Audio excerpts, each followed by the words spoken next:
Hello guys, andito naman kami. Local time na naman. Ito pala, nagbibiyak kami ng nyog. At o mas tawag dito sa amin, nagbagtak sa inyong lugar po. Ano po ang tawag dito sa inyo? Comment po kayo kung anong tawag dito sa inyo itong pagbiyak ng nyog o mas kilala dito sa amin na pagbagtak.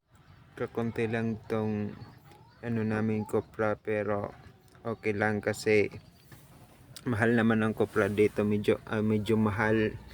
Nasa 50 pesos per kilo na sa inyong probinsya. Mga magkano, kaya comment down below po kung magkano sa inyo ang kilo ng kopra. Dito po sa amin mga nasa 50 per kilo na.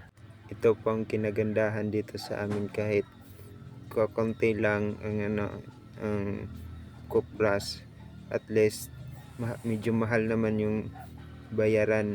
Madaling matapos, tapos konti lang yung gastos namin sa pagkain o mas tinatawag dito sa amin na konsumo sa pagkokopra na maibibinta agad.